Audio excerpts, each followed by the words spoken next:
કે આ તો હવે મરવા પડ્યો, જા મળી લે છેલ્લી વાર મળવું હોય તો. એને કહેનારું કોઈ નથી, એના સુધી આ સમાચાર પણ કદાચ નહીં પહોંચે. અને કૃષ્ણાયનમાં મેં એક કેરેક્ટર ઉમેર્યું છે. આ નવલકથા છે, પ્યોર નોવેલ. આને ઇતિહાસ સાથે, પુરાણો સાથે, સંદર્ભો સાથે કોઈ રેફરન્સમાં જોડ્યા વગર મેં એક એવા માણસના જીવનની નવલકથા લખી છે જેના હું પ્રેમમાં છું. That's it. હું દ્વારકા જવાની હોઉં તો મારા મિત્રો મારી મજાક કરે છે કે આ તારો ટાઈમ થઈ ગયો, તારા બોયફ્રેન્ડ સાથે થોડો ટાઈમ સ્પેન્ડ કરી આવ.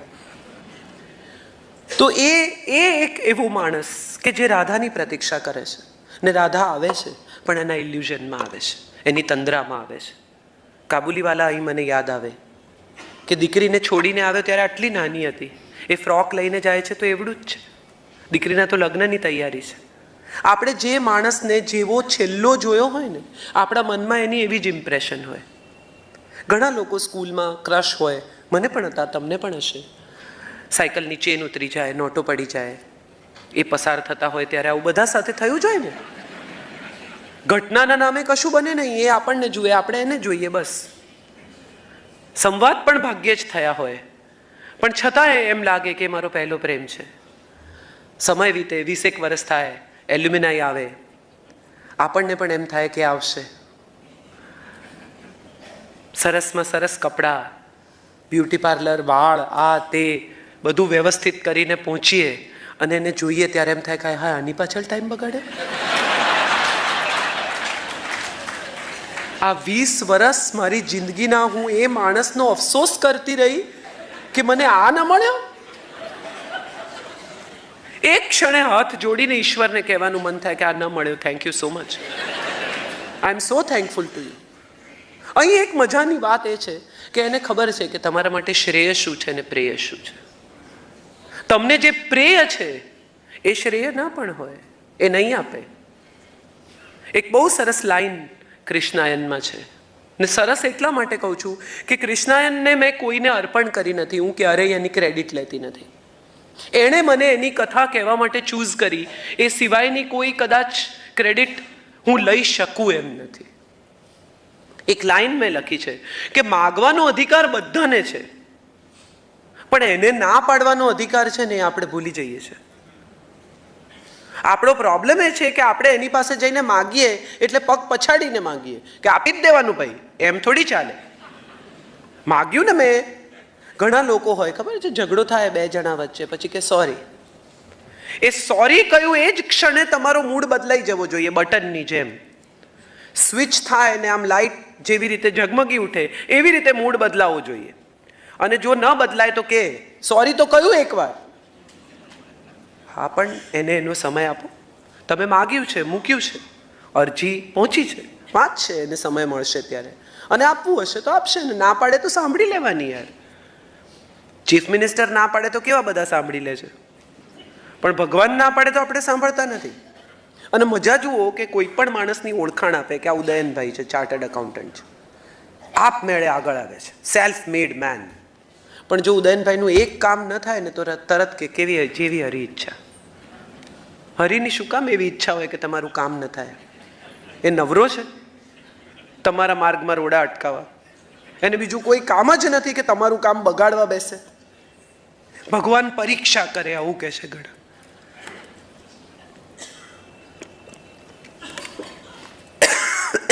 સોરી, શું છે આ પરીક્ષા?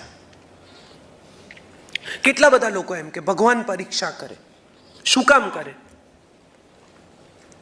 એને નથી ખબર તમારું પોટેન્શિયલ, એને નથી ખબર તમે અંદરથી, બહારથી, સ્વભાવથી, પ્રકૃતિથી, બુદ્ધિથી, અહંકારથી કેવા છો.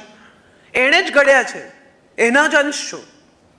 એ શું કામ તમારી પરીક્ષા કરે? નવરો નથી. મને નરસિંહનું ભજન બહુ ગમે છે, અખંડ રોજી હરિના હાથમાં. વાલો મારો જુએ છે વિચારી, વિચારે છે તમને આપતા પહેલા. દેવા વાળો નથી દુબળો, ભગવાન નથી રે ભિખારી. આપણે બધા જ એની સાથે બાર્ટરમાં બહુ માનીએ. 4 દીવા કરીશ ને 2 દીવા કરીશ ને 5 કિલો પેંડા ચડાવીશ ને 5 કિલો ચોખા ચડાવીશ ને. એને કંઈ નથી જોઈતું, એ તો તાંદુલથી ખુશ છે. અને તાંદુલ ખાય છે ને સાહેબ, ખબર એ નથી પડતી કે એનું રિટર્ન ક્યાં આપી દે છે. માગવું ન પડે એવો આપણી ભીતર વસે છે. કોણ છે? શું સ્વરૂપ છે? પિતાંબર પહેરે છે કે નહીં, મોર મુગટ પહેરે છે કે નહીં, આ બધી બહુ પછીની વાત છે. મુખ્ય વાત એ છે કે એનામાં કોઈ એવી અપાર શક્તિ છે જે તમને માપે છે, અને જો એ તમને માપે એમાં તમે બરાબર ઉતરો છો, જે પણ માણસ એના માપમાં બરાબર ઉતરે છે એ એને પામે છે. એક માપે છે અને બીજું પામે છે. આ સંબંધ જો કરેક્ટલી એકબીજામાં ચક્કર ફિટ થાય તો બીજો કોઈ સવાલ રહેતો જ નથી. ગીતા 18મા અધ્યાયની મેં વાત કરી, મોક્ષ સંન્યાસ. એક સંસારી બીજા સંસારીને કહે છે, ક્યાંય એવું કીધું નથી કે ભાગી છૂટો, છોડી દો, ત્યાગ કરો, બલિદાન કરો, સમર્પણ કરો. આવું ક્યાંય કહ્યું નથી. તમારું કામ કરો એમ કહ્યું છે. આ કામ શું છે? શેને કહો છો તમે કામ? ઉપાડી લો, આ બી કામ જ છે. તો કામ હશે તો જ ફોન કરતા હશે ને સન્ડે સવારે. તો ક્વેશ્ચન એ છે કે શેને તમે કામ કહો છો? કર્મ શું છે? બહુ સરળ અને સાદી રીતે જો કોઈને કર્મ સમજાવીએ ને તો એવું છે કે તમે 10,000 રૂપિયા બેંકમાં જમા કર્યા. તમે દિવસમાં કોઈ પણ વખત, વર્ષમાં કોઈ પણ વખત, મહિનામાં કોઈ પણ વખત, કોઈ પણ દેશમાં કોઈ પણ સમયે આ 10,000 રૂપિયા વિડ્રો કરવાના અધિકારી છો. પણ જો તમે એમ કહો કે મેં જે નોટ જમા કરી એ જ કરન્સી નોટ, એ જ નંબર સાથે પાછી આપો, એ તો ગઈ સિસ્ટમમાં ફરવા. તમારું કર્મ ગયું કોસ્મોસમાં ફરવા. વિડ્રો કરો, અચૂક કરો, પણ તમે જે નંબર માંગશો એ નહીં મળે. મેં રમેશભાઈને ઊભા કર્યા હતા માટે હવે આજે હું પડી તો રમેશભાઈ આવે, પડ્યા રહો. કેવડાવ્યું છે રમેશભાઈને, આવશે ઊભા કરવા. તમે 10,000 રૂપિયાની લોન લીધી, તમારા વારસને ગોતશે કે ભાઈ બાપાએ લોન લીધી છે, ચૂકવો. કંઈ લીધું તો આપવું પડશે, કંઈ આપ્યું તો લેવું પડશે. અને આ નક્કી જ છે. આ સુખ હોય, દુઃખ હોય, સમય હોય, સંબંધ હોય, સ્નેહ હોય, શબ્દ હોય, શબ્દ પણ પાછા લેવા પડે છે.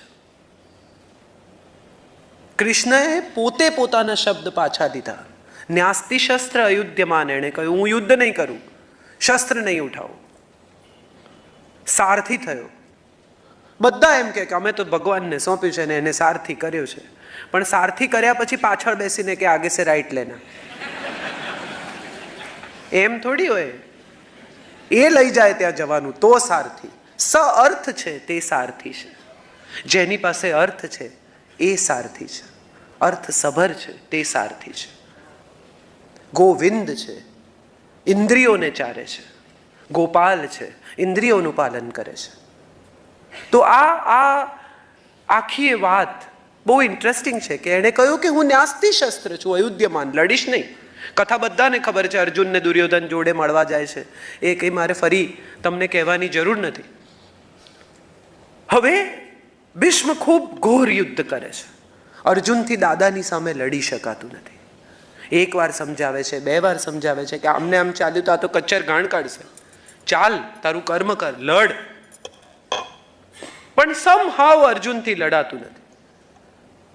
અને કૃષ્ણ ઉતરે છે રથમાંથી ચક્ર લઈને, રથાંગ પાણી થાય છે, ફાડી નાખે છે પોતાનું ઉપવસ્ત્ર, જે પણ કદાચ વજ્રનું કામ કરે. મરવા તૈયાર છું પણ મારું કામ તો કર્યા વગર નહીં રહું. આ કર્મ છે. ખુલ્લા પગે, હાથમાં માત્ર રથનું પૈડું લઈને ઉતરે છે, શસ્ત્ર વગર. આ આખી એક કથા એક એવા માણસના છેલ્લા કલાકોની કથા છે કે જે આવું ઇવેન્ટફુલ જીવ્યો છે, જે કર્ણને મળવા ગયો અને કહ્યું તને દ્રૌપદી આપીશું. આટલો સ્માર્ટ છે. કોને શું જોઈએ છે?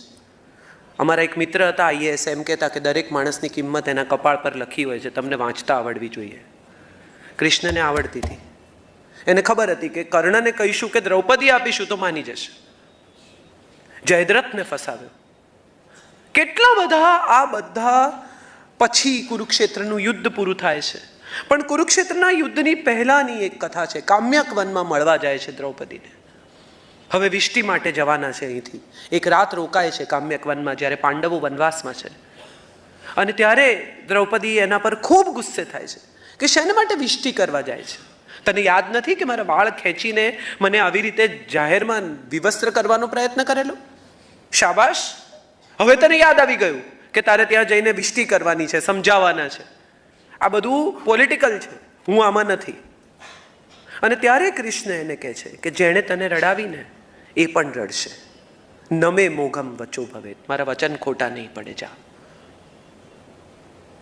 પણ મારે જવું જોઈએ, મારે વિષ્ટિનો પ્રયાસ કરવો જોઈએ. વિફળ પ્રયાસ, બહુ સુંદર શબ્દ વાપરે છે કે મારે વિષ્ટિનો વિફળ પ્રયાસ કરવો જોઈએ. કેમ?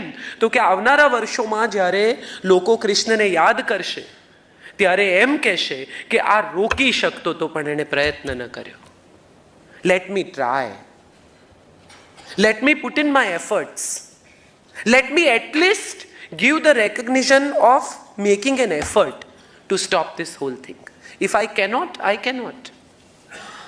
2 વખત વિરાટ સ્વરૂપ બતાવે છે. એકવાર દુર્યોધનની સભામાં ડરાવવા, અને બીજી વાર કુરુક્ષેત્રના મેદાનમાં ડર ભગાવવા. અર્જુન ડરી ગયો છે, ગાત્રો શિથિલ છે, ગળું સુકાય છે, ગાંડીવ ધ્રુજે છે, નહીં લડી શકું. તમે વિચાર કરો, તમે બધા આવી ગયા છો, કમલેશભાઈએ ટિકિટ વેચી કાઢી છે, નિરંજન કાકાએ બધું રેડી કરી દીધું છે, અને હું અંદર એમ કહું મારાથી નહીં બોલાય તો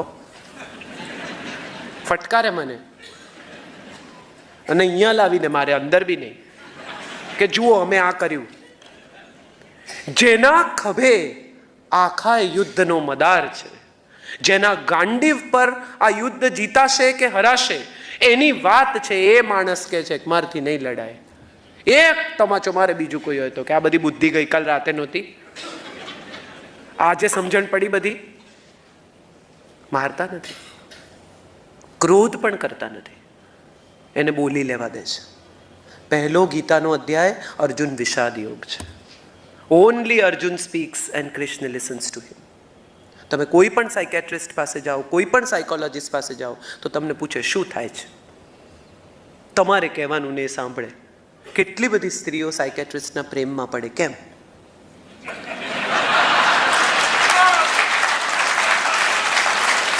શાંતિથી સાંભળે, ભલે પૈસા લઈને સાંભળે યાર, પણ સાંભળે છે ને. કેટલી ધીરજથી સાંભળે તમને. 1 કલાક કોઈ પણ પ્રકારના ઇન્ટરપ્શન વગર જે માણસ સ્ત્રીને બોલવા દે, એની આંખમાં આંખ પરોવીને એને સાંભળે, એના પ્રેમમાં ન પડે તો થાય શું? તો પહેલો આખો અર્જુન વિષાદ યોગ છે. અર્જુન બોલે છે, કૃષ્ણ સાંભળે છે. અને સાહેબ એક બીજી મજાની વાત એ છે કે ગીતા છે ને રિપોર્ટિંગ છે, ફર્સ્ટ પર્સન સિંગ્યુલર નથી, સ્થળનું રિપોર્ટિંગ છે. એક ક્લેરવોયન્સ એક આંધળાને ગીતા સંભળાવે છે. એક એવો માણસ કે જેને દિવાલો ભેદીને દેખાય છે, એ એક આંધળાને ગીતા કહી સંભળાવે છે. શ્રી કૃષ્ણ ઉવાચ અર્જુન ઉવાચ પાર્થ ઉવાચ. આ રિપોર્ટિંગ છે, બનતી ઘટના વિશેની કથા અહીં કહેવામાં આવે છે. તમે વિચારો, તમે કઈ ઇલેક્ટ્રોનિક સાધન લાવ્યા હો, ફોન, વોશિંગ મશીન, માઇક્રોવેવ, એની સાથે એક મેન્યુઅલ આવે. એ મેન્યુઅલ આપણે વાંચીએ, પછી સાધનનો ઉપયોગ કરીએ. એ સિવાય જો પ્લગ ઇન કરીએ તો ધડાકા થાય, સાધન બળી જાય, ખતમ થાય, જે થવાનું એ થાય. અને પછી મેન્યુઅલ વાંચીએ તો એનો કાંઈ ફાયદો નથી. આપણે બધા છે ને ગીતા માણસના મરી ગયા પછી બેસાડીએ છીએ, અને એ પણ બ્રાહ્મણ વાંચે છે. આપણે તો કોઈ લેવા દેવા નથી.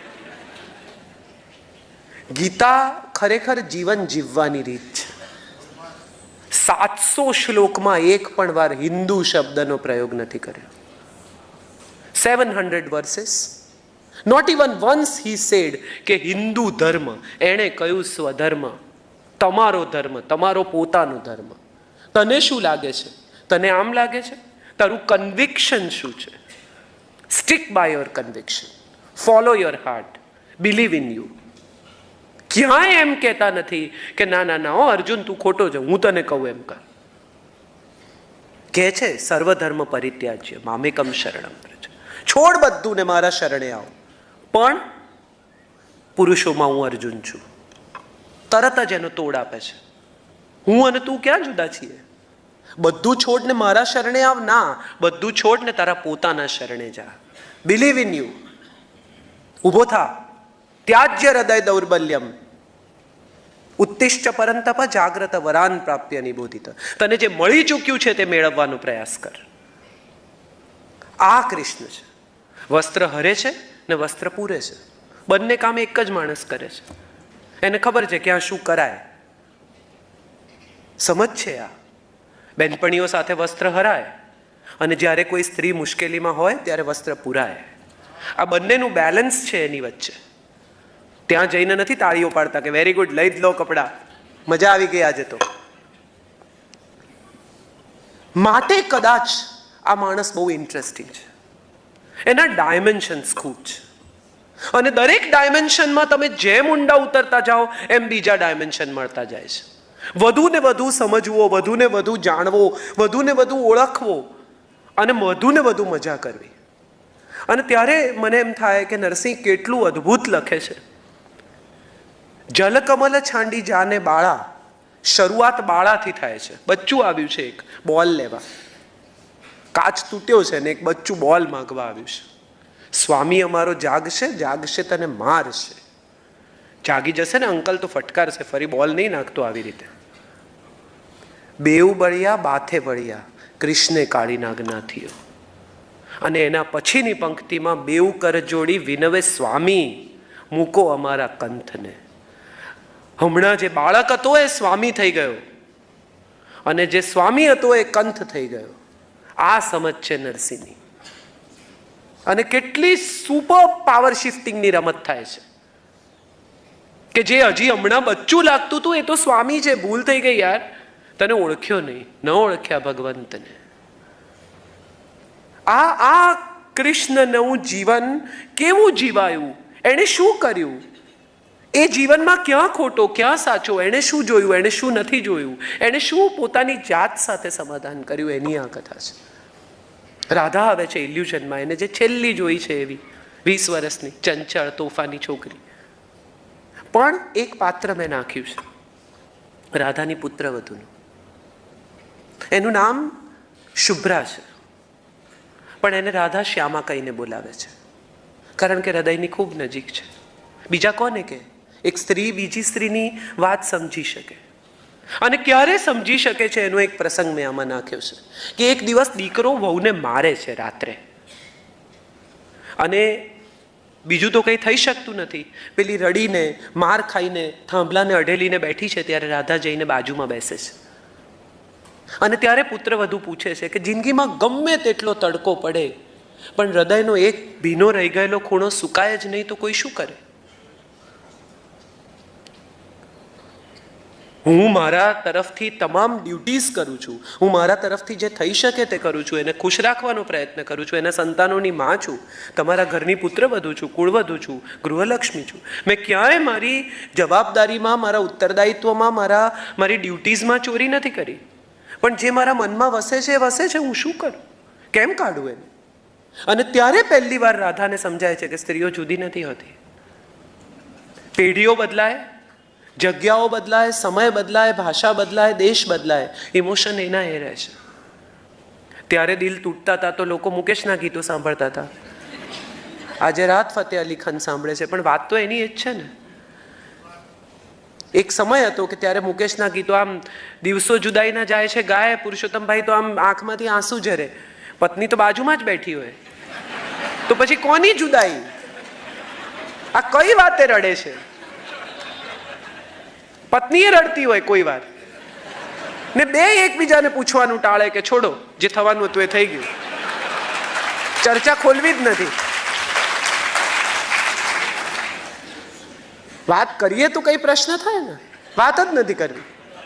તો અહીં મજા છે સાહેબ કે રાધા આવે છે અને કોઈ નથી પૂછી શકતું એ રાધા પૂછે છે કે તું જે જીવ્યો એ સાચું, જે કર્યું બધું બરાબર?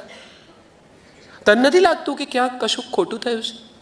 તને નથી લાગતું કે થોડું છળ કર્યું, થોડો ગુનો કર્યો, થોડી ભૂલો કરી, થોડી દાદાગીરી કરી? Look back and tell me, all that you have done is good, correct and upright? અને ત્યારે કૃષ્ણ એને કહે છે કે મેં તો કોઈ હિસાબ કર્યો જ નથી. મને જે સમયે, જે ક્ષણે, જ્યાં સત્ય લાગ્યું ત્યાં મેં એમ કર્યું. મેં મારી જાતને માટે કંઈ નથી કર્યું એટલું વચન આપી શકું. હૃદય પર હાથ મૂકીને કહી શકું કે કશું મારે માટે નથી કર્યું, જગતના કલ્યાણ અર્થે કર્યું છે. આમાં કોઈકને સાધન બનાવીને વાપરી નાખ્યા હોય, આમાં કંઈ ભૂલ કરી હોય, આમાં થોડું અસત્યનું આચરણ કર્યું હોય, આમાં કંઈ કશું મેં ખોટું કર્યું હોય, તો પણ મારો ઉદ્દેશ બહુ ક્લિયર હતો. અને ફરી એકવાર આપણે અહીંયા મોહન પાસે આવીએ છીએ. એણે કહ્યું સાધન શુદ્ધિ. ગાંધીએ કહ્યું કે ધ્યેય તો બરાબર છે, પણ સાધન શુદ્ધિ હોવી જોઈએ. તમે જે રસ્તે ધ્યેયને અપ્રોચ કરો એ પણ એવો હોવો જોઈએ. આણે કહ્યું રસ્તો બસ્તો કંઈ નહીં, ધ્યેય ઇમ્પોર્ટન્ટ. તમને જે જોઈએ છે તે મળ્યું, તો એનો રસ્તો કદાચ થોડો વાંકો ચૂકો હોય તો કંઈ એમાં વાંધો નહીં, કરાય આવું. કેમ? કારણ કે પ્રેક્ટિકલ ભગવાન છે. તમે વિચારો, બાકીના બધા ભગવાન, માતાજીનું કરવઠું નડે ને, શિવરાત્રિ એકવાર કરો તો કરવી જ પડે ને, ગણપતિ એકવાર ઘરમાં લાવો તો લાવવા જ પડે ને, લાલો છે ને તમે સવારે 5 વાગે કર્ણાવતી પકડવી હોય એને ઉઠાડીને ટન કરી દો ને તો બિચારો તોય જાગી જાય. અને કોક દાડો 8 વાગે પૂજા કરો ને ત્યારે ટન કરો ને તો ત્યારે આમ આંખ ખોલીને જુએ કે અચ્છા આજે મોડું ઉઠું, સુવા દીધો, થેન્ક યુ યાર. બધે એડજસ્ટ કરે. એક દિવસ સૂકો મેવો મૂકી દીધો તોય ખુશ, કોક દિવસ શીરો બનાવે તોય ખુશ. કઈ માગતો નથી, પરમ સ્વીકાર એ કૃષ્ણ છે. એને કશાય વિશે ક્યાંય વિરોધ નથી, એનામાં ક્યાંય ખાંચા ખૂંચી નથી. અત્યંત સહજ સરળ યમુનાના જળની જેમ વયા કરે છે. બસ તમે એમાં જો ફ્લોટ થાવ, તમારી જાતને તમારા હાથ પગ હલાવ્યા વગર મૂકી દો, તો એ તમને વહેતો વહેતો ત્રિવેણી સંગમ સુધી લઈ જ આવે છે. આપણો પ્રશ્ન એ છે કે આપણને હાથ પગ બહુ ચલાવવા છે. બેકઅપ પ્લાન રેડી જોઈએ. આવે તો સારી વાત છે, પણ ના આવે તો શું? છાબમાં તુલસી દળ મૂકીને શંખ ફૂંકવો એ શ્રદ્ધા છે, પણ છતાંય કહી રાખવું કે હું અડધો કલાક ટ્રાય કરું છું શંખ ફૂંકવાનો, પણ ના થાય ને તો પછી તમે મામેરું કરવા આવજો હો ભાઈ. ત્યારે કોઈ નથી આવતું. એક છેલ્લી ભાગવતની નાનકડી વાત કહું અને પછી મારી વાત પૂરી કરવું માનું છું. 1 hour વોઝ માય ટાઈમ. એક બહુ સરસ ભાગવતની કથા છે કે ભગવાન બહુ દિવસે ઘેર આવ્યા છે. રૂકમણીએ સુંદર ભોજન બનાવ્યું છે, જમવા બેઠા છે. એકદમ ઊભા થાય છે અને દોડતા જાય છે દરવાજા સુધી. ત્યાં જઈ એક ક્ષણ ઊભા રહે છે અને પાછા આવે છે અને પાછા જમવા બેસે છે. પત્ની છે, પ્રશ્ન તો પૂછે એટલે હસાય, વાંધો નહીં. બધા થોડું હસ્યા ને પછી થયું યાર હસાય કે ન હસાય, એવું નહીં કરવાનું. તો પૂછે છે કે શું થયું, કેમ તમે આવી રીતે દોડીને ગયા અને પાછા આવ્યા? એટલે કહે છે કે નીચે મારો એક ભક્ત, એના પર લોકો પથ્થર મારતા હતા. મને થયું એને મારી જરૂર છે એટલે હું દોડ્યો, એને બચાવવો પડે. પણ પછી મેં જોયું કે એને પાછા ફરીને જાતે જ પથ્થર ઉપાડ્યો, એટલે મન થયું કે હવે પહોંચી વળશે, એને મારી જરૂર નથી. રાધા પૂછે છે એને કે આ બધું બરાબર, ચાલ પાછો. યુદ્ધના મેદાનની વચ્ચે ઊભા રહીને તને શું યાદ આવ્યું એવું હું તને પૂછું તો તું શું જવાબ આપે? અને ત્યારે કૃષ્ણ કહે છે કે તારી 2 આંખોના સહારે આખી જિંદગી જીવી ગયો. સારું ખોટું ભલું બુરું કશું જ વિચાર્યું નથી. જેટલી વાર આંખ મીચી એટલી વાર જો કંઈ એક વાત યાદ આવી હોય, કોઈ એક વ્યક્તિ વિચારી હોય તો એ તારી 2 આંખો હતી. એમાં જેટલો જીવન રસ છે ને એણે મને ક્યારેય કલુષિત નથી થવા દીધો. તારા પ્રેમે ક્યારેય મને તૂટવા નથી દીધો. સાથે રહેવું એ પ્રેમ છે જ નહીં, ઝંખવું એ જ પ્રેમ છે કદાચ. 2 લોકો એકબીજાથી દૂર રહીને પણ એકબીજાના થઈને જીવી શકે એનું નામ પ્રેમ છે. આ પહેલી રાતની જે આખી હિન્દી સિનેમા એ આપણી વચ્ચે ઊભી કરી છે, ફૂલો ને અગરબત્તી ને પેલા દૂધના ગ્લાસ ને દૂધ પી લો ત્યાંથી ચાલુ થાય. ખરેખર જે વિધિસર પરણ્યા છે એ બધાને ખબર છે કે પહેલી રાત્રે તમે હોટેલના રૂમમાં પહોંચો કે ઘરના રૂમમાં પહોંચો, the first feeling is to get rid of all this. આ પીનો કાઢો, આ વજનદાર કપડાં કાઢો, આ જે લાલ કપાળ કર્યું છે એ કલર જશે કે નહીં, વળી વળીને કમર દુખી ગઈ છે, મમ્મીએ બધાને પગે લગાડ્યા છે, શેકની કોથળી આસપાસમાં ક્યાંય હોય તો મંગાવો. અને પ્લીઝ તું પણ કંઈ નહીં બોલ અને મને પણ કંઈ નથી બોલવું, થોડી વાર સૂઈ જઈએ.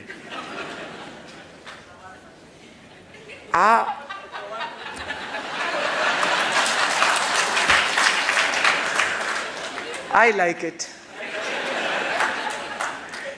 પહેલા એમણે વિચાર્યું કે હું હસું કે ન હસું, પણ પછી એમને થયું હસી જ નાખો યાર. કૃષ્ણ એક જ એવો ઈશ્વર છે જે હસતા શીખવે છે, હસી નાખતા શીખવે છે. બાકીના બધા ભગવાનો છે ને ગંભીર છે, સિરિયસ ગોડ બધા. તમે શિવની હસતી છબી નહીં જોઈ હોય, રામ તો હસ્યા જ નથી. ગણપતિ હસતા હશે તો આપણને ખ્યાલ નહીં આવતો હોય.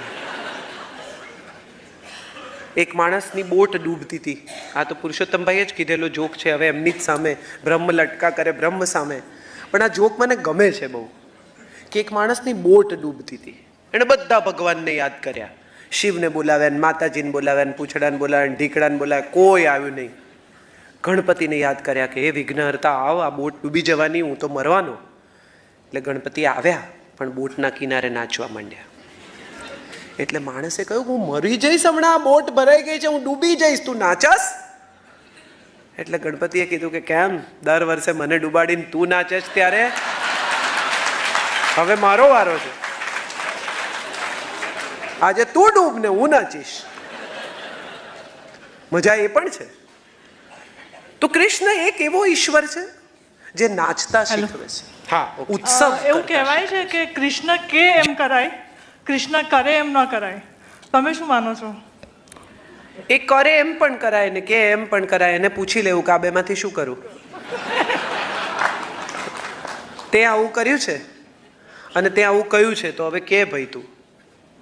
આમાં કેવું છે, આ જીપીએસ ક્રિએટ કર્યું ને ત્યારે એણે રસ્તા બતાવ્યા. ખાડા ડાયવર્ઝન તો આપણે જાતે જ શોધવાના બેન. પ્રવાસ કરો તો ખબર પડે કે આ રસ્તો તો બંધ છે, તમે ત્યાં પહોંચો ત્યારે ખબર પડે, ત્યાં સુધી તો જીપીએસ લઈ જ જાય તમને. એટલે જીપીએસમાં જવાનું, ત્યાં જઈને જોવાનું કે હવે ડાયવર્ઝન છે તો નીકળો પેલી બાજુથી, બીજું શું. જી કાજલબેન, મેં તમારી બુકો વાંચી છે, પોતપોતાની પાનખર, અત્યારે મધ્યબિંદુ વાંચું છું. એમાં સ્ત્રીનું પાત્ર ઘણું સશક્ત હોય છે, તો એમાં તમે દ્રૌપદીને માંથી પ્રેરણા લો છો કે પછી રૂક્ષ્મણી કે પછી Radha? No, I am just kidding. એક second, I am just kidding. Important એ છે કે સ્ત્રી સશક્ત જ છે બેન. દર મહિને પોતાનું આટલું લોહી વહી જાય અને ઉફ કર્યા વિના વહી જવા દેવું, જાંગ ફાડીને બાળક જણવું, અને એટલા માટે કે કોકનું કુળ ચાલે. આનાથી વધારે શક્તિની શું અપેક્ષા રાખો છો તમે? તમે કોઈ દિવસ કોઈ માને એવું કહેતી સાંભળી છે કે બે રોટલી મારમાટ રાખજે? અને સૌથી મોટો દાખલો થોડો ઓપ્સીન છે પણ મારે આપવો જ છે કે તમે રસ્તામાં 50 વખત પુરુષોને બાથરૂમ જતા જોયા હશે. તમે કોઈ દિવસ કોઈ સ્ત્રીને કપડાં ઊંચા કરીને બેસી જતી જોઈ છે? આનાથી વધારે સંયમ શું હોય? સ્ત્રી પાસે સંયમ છે, સ્ત્રી પાસે શક્તિ છે, સ્ત્રી પાસે સ્નેહ છે. ગૂંચવાય છે ક્યાં? જ્યાં નહીં બોલવાનું હોય ત્યાં બોલે છે અને બોલવાનું હોય ત્યાં ચૂપ રહે છે.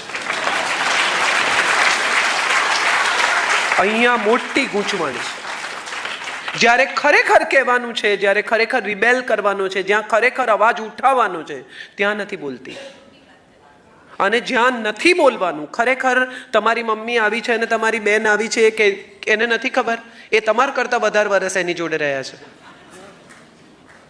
બધાને હું જ રિયલાઇઝ કરાવું એવો આગ્રહ છોડી દેવો, તો હું માનું છું કે પરિસ્થિતિ બદલાય. જી સાહેબ,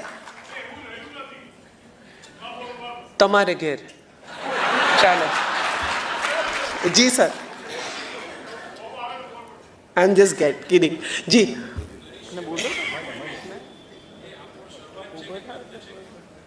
આપણું મારે માટે કરીશ્ય વચનમ તવ, હું એને કહું તોય મને એમ કે છે કે યથેચ્છસી તથા કુરુ. એટલે હું એને એમ કહું કે કરીશ્ય વચનમ તવ તોય મને એમ જ કે છે કે તને જેમ યોગ્ય લાગે એમ કર. એટલે બહુ, અને કૃષ્ણની મજા જ એ છે, એની પાસે આ યથેચ્છસી તથા કુરુની એક ગજબ લાઈન છે. આપણે બધા છે ને કારણ વગર એના પર ડિપેન્ડન્ટ થઈ ગયા છે. એણે કોક એકવાર એમ કહ્યું હતું કે ભાઈ તમને તકલીફ પડશે ત્યારે હું આવીશ, પણ ખરેખર તકલીફ શું એવું એણે કંઈ ડિફાઇન નથી કર્યું. ટેક્સી નહીં મળે તો કંઈ લઈને થોડો આવશે. આપણે તો હવે એવું નક્કી કર્યું છે એમ કે યદા યદા હિ ધર્મસ્ય ગ્લાનિર્ભવતિ, આવો તારે આવવાનું છે, હમણાં આવો. નળમાં પાણી નથી, પ્લમ્બર બોલાવો. ટેક્સી નથી મળતી, ટેક્સી લઈને આવો. એમ નહીં આવે. તમારી તકલીફ ખરેખર તકલીફ છે એવું એ નક્કી કરશે, આપણે નક્કી નહીં કરવાનું. ઘણા બધા લોકોને ત્યાં તમે ફોન કરો ને સવારના પોરમાં, એવું વડચકું ભરે તમને કોઈ કારણ વગર, અને તમે પૂછો કે કંઈ થયું તો જવાબમાં કહે કે હા હા 9/11 થયું એ મારે લીધે થયું, આ બ્રન્ટ જીત્યો ને એ પણ મારે લીધે જીત્યો, મારો જ વાંક છે બધો. ત્યારે એમને કેવું કે એક ગ્લાસ પાણી પીવો અને પત્ની સાથે સુલે થાય ને ત્યારે વાત કરીએ. કારણ એ છે કે આપણે બધા એટલા બધા ઉશ્કેરાઈ જઈએ છીએ, દરેક બાબતમાં આપણને લાગે છે કે આ જ અંતિમ તકલીફ છે. હજી આની આગળ બહુ તકલીફો છે. અભી ન પડદા ગિરાઓ કે દાસ્તા ઓર ભી હૈ. છેલ્લી નથી આ તકલીફ, હજી આવવાનું ઘણું બાકી છે. આટલા બધા ઉશ્કેરાઈને દરેક પરિસ્થિતિ સાથે ડીલ કરવાને બદલે શાંત ચિત્તે પરિસ્થિતિનું એનાલિસિસ કરીને એમાંથી જવાબ શોધવાનો પ્રયત્ન કરવો. બધી વાત માટે એની પાસે દોડી ન જવું. એને ઘણા કામ છે, પોતાના અંગત પણ ખરા, આપણા તો ખરા. જી કોઈને, હા આપને કંઈ કહેવું? કૃષ્ણાયનમાં શુભ્રા એટલા માટે કે શુભ્રા એનો ઓલ્ટર ઈગો છે. જો થિયેટરની ભાષામાં કે સ્વરૂપની ભાષામાં વાત કરું તો માણસ છે ને દીકરીને ઝડપથી માફ કરી શકે. એની દીકરી કદાચ કોઈના પ્રેમમાં હોત ને કોઈને પરણી હોત અને છતાં એ માણસને પ્રેમ કરતી રહી હોત તો મા માટે ઇઝી આઉટ છે કે એવું માને કે હોય દીકરી તો બિચારી કરે. પણ વહુ જ્યારે કોઈના પ્રેમમાં છે અને એ વાત જ્યારે સાસુ સ્વીકારે છે, એવું એમણે લખ્યું છે, ત્યારે એના ઓલ્ટર ઈગો. અને બહુ જ સુંદર પુસ્તક કૃષ્ણ અને ગાંધીની સરખામણી કરતું દિનકર જોશીએ લખ્યું છે, જેનું નામ છે ચક્રથી ચરખા સુધી. બહુ વન્ડરફુલ પુસ્તક છે, જેને પણ રસ હોય એને વાંચવું જોઈએ. જી જી સર. આપે હમણાં જ કહ્યું કે કૃષ્ણ પાસે બધાને ખુશ કરવાની કળા હતી, પણ તોય તમારા મતે રાધા, રૂકમિણી અને દ્રૌપદીમાંથી સૌથી વધુ નજીક કોણ હતું એમની પાસે? સૌથી વધુ નજીક કોણ છે? દ્રૌપદી. અપેક્ષા વગરનો સંબંધ છે. જ્યાં કોઈ એક્સપેક્ટેશન નથી ત્યાં સૌથી વધુ સુખ છે. ફોન ઉપાડ્યો તો બહુ સારી વાત છે, ના ઉપાડ્યો તો કરશે, નવરા પડશે. એટલે પત્ની તો ફોન ન ઉપાડે તો તરત બીજી વાર ટ્રાય કરે, ત્રીજી વાર ટ્રાય કરે, અને ચોથી વારમાં માંડ માંડ બિચારા હફતા હફતા ઉપાડે. શું કરતા હતા? બેનપણી બિચારી આવું નથી કરતી, બહુ ઉદાર હોય છે મિત્રો. એક ભાઈને એક્સિડન્ટ થયો એટલે એમણે એમની પત્નીને SMS કર્યો કે મને એક્સિડન્ટ થયો છે, મારી રીબમાં ક્રેક છે, બહુ જ છોલાયું છે, બ્લીડિંગ પણ થોડું થયું છે, 5 ટાંકા આવ્યા છે. એ તો સારું થયું કે ટીના સમયસર આવી ગઈ ને મને હોસ્પિટલ લઈ ગઈ. એટલે પત્નીએ લખ્યું કે ટીના કોણ છે? ટાંકા બાંકાની ચર્ચા પછી એવી તે કેવી કે સમયસર આવી. જી હા બેટા.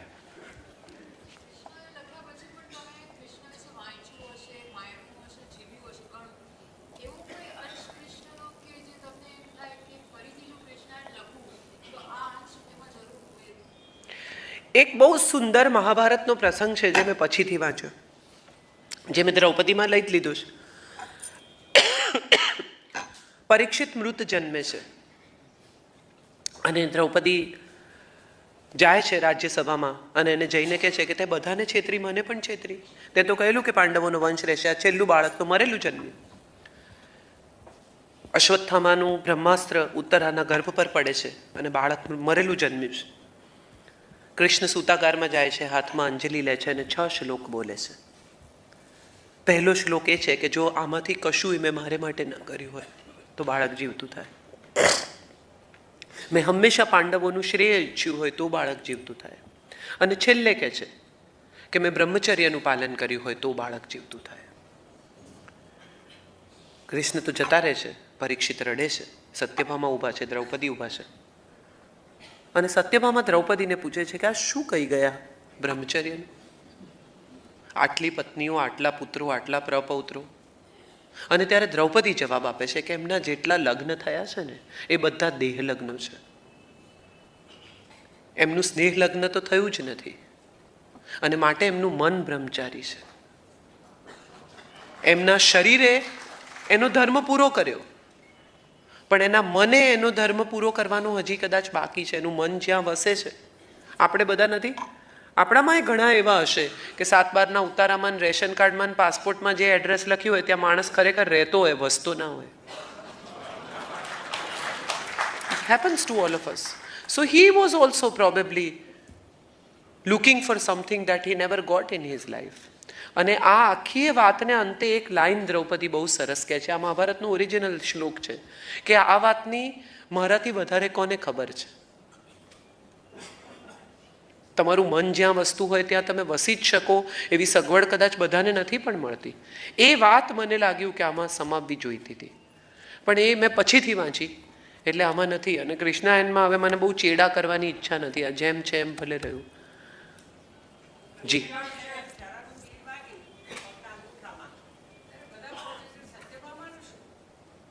નથી આવતી, એને ના પાડે છે. આમાં કૃષ્ણાયનમાં એ વિગતો છે.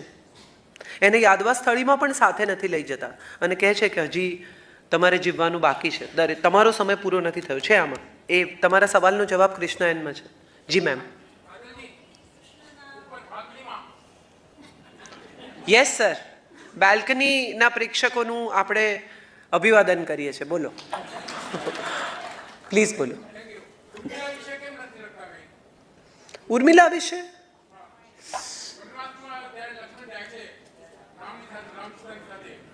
એટલે મને એવું જાગતું નથી હજી કંઈ. જાગશે તો ચોક્કસ લખીશ. એટલે ઉર્મિલા, યશોધરા, આ બધા વિશે લખાવવું જોઈએ. હમણાં એકવાર જયભાઈ સાથે હું એક કાર્યક્રમમાં હતી ત્યારે જયભાઈએ કહ્યું કે પુરુષો દેવદાસ થાય છે. તમે કોઈ સ્ત્રી દેવદાસ જોઈ? પુરુષો વધારે ઇમોશનલ હોય છે કારણ કે એ દારૂ પીને જાતને બરબાદ કરી નાખે, દેવદાસ થઈ જાય. પછી જયભાઈએ બોલી લીધું. પછી મને એમ થયું કે આવું તો સાંભળી ના લેવાય યાર. મૂળ મારી માં અનાવિલ છે. એટલે એક સેકન્ડ. એટલે હું ઊભી થઈ અને મેં કહ્યું, મેં કીધું ઉર્મિલા, યશોધરા, રાધા આ બધા દેવદાસ જ છે. ખાલી એમણે દારૂ પીને છાકટા થઈને કોઈ તાયફા નથી કર્યા. બાકી ખરેખર દેવદાસ હોવાનું આ પ્રતિબિંબ છે. આખી જિંદગી કોઈ એક માણસના વિચારમાં કાઢી નાખવી સરળ નથી. જી એક સેકન્ડ. જી મેમ. એ તો એને જ પૂછવું પડે બેન. હું એમ માનું છું કે હોવી જોઈએ, કારણ કે એ સમયગાળાની કોઈ સ્ત્રી, અને એમાં પણ આવી તેજસ્વી, બુદ્ધિશાળી, પ્રખર સ્ત્રી જેની પાસે એવી તાકાત હતી, એવું લોજિક હતું કે તમારા કપડાં ખેંચાતા હોય ત્યારે એમ પૂછે કે પહેલાં એની જાતને હાર્યા કે મને હાર્યા. That means she was very balanced also, very brave also. એટલે આવી બ્રેવ, બેલેન્સ્ડ, બુદ્ધિશાળી, પ્રખર સ્ત્રી એ સમયના આવા યુગ પુરુષને ન ઝંખે એવું બહુ શક્ય નથી. આવું મારું લોજિક કહે છે. જી મેમ. જી બોલો બોલો.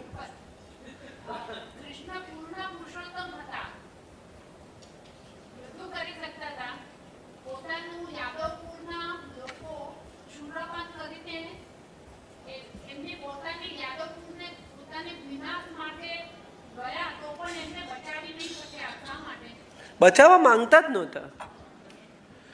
ન્યાય તો એક જ હોય ને. જે એણે કુરુક્ષેત્રમાં કહ્યું એ જ યાદવોને લાગુ પડે છે. જેણે ખોટું કર્યું છે એ દંડિત થશે. યાદવે ખોટું કર્યું તો મારા અને બીજા એવો ન્યાય તો ધૃતરાષ્ટ્રનો છે. મામકા અને પાંડવા તો ધૃતરાષ્ટ્ર કે છે.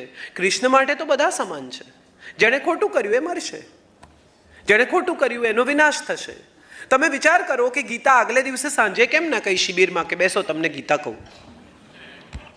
યસ કાજલજી, જી. આપ જરા કુંતીમાં વિશે પ્રકાશ પાડશો. જેવી રીતે શેના વિશે? એટલે કુંતામાં વિશે કંઈ કહેશો. જેવી કોના રીતે વિશે? કુંતી કુંતી દ્રૌપદીના સાસુજી, એના સાસુ વિશે કંઈ પણ કહેવું નહીં. એમ નહીં જેવી રીતે દ્રૌપદીની આપના ઉપર ઇમ્પ્રેશન છે એવી રીતે કુંતાની શું ઇમ્પ્રેશન છે કોઈની આપના? પણ સાસુ વિશે બોલતા પહેલા વિચારી લેવું. નહીં એમ નહીં, એમને અને કૃષ્ણને ભાઈ બહેનનો જે સંબંધ હતો એના વિશે કંઈક કહેશો એમ કહું છું. સીતા વનવાસમાં ગયા એનું એક કારણ એ પણ હતું કે ઘરમાં 3 સાસુ ને વર હાજર નહીં સાહેબ રહેવાય. કેટલું અઘરું. પણ કુંતા વિશે એક વાત મને જે સમજાઈ છે અથવા જે સવાલ મને સતત થતો રહ્યો છે એ છે કે કઈ બ્લડ લાઇનનું આ યુદ્ધ છે. તમે ધર્મયુદ્ધ જેને કહો છો એ ધર્મયુદ્ધમાં 5માંથી એકેય એના બાપનો દીકરો નથી. એક ઇન્દ્રનો દીકરો છે, એક ધર્મરાજનો દીકરો છે, એક વાયુપુત્ર છે, 2 અશ્વિની કુમારોના દીકરા છે. તો એને પાંડુપુત્ર કેમ કહે છે? આ પહેલો સવાલ મને કુંતી વિશે થાય છે. અને બીજો સવાલ મને હંમેશા થાય છે કે આટલું બધું થતું રહ્યું પણ વેદવ્યાસે એ પાત્રને કેમ જીભ ન આપી? એણે જો નક્કી કર્યું હોત તો કદાચ એણે કહ્યું હોત કે બેટા નથી રહેવું અહીંયા, ચલો. દ્યુત રમવા જતી વખતે જો એક માં એમ કે જે લાવ્યા એ વહેંચી લો અને છોકરાઓ એનું પાલન કરે તો દ્યુત રમવા જતી વખતે કેમ ન બોલી કે આપણે નથી જવું, ન જવાય, બેસો ઘરમાં ચૂપચાપ. આવા સવાલો મને કુંતીના પાત્ર વિશે થાય છે.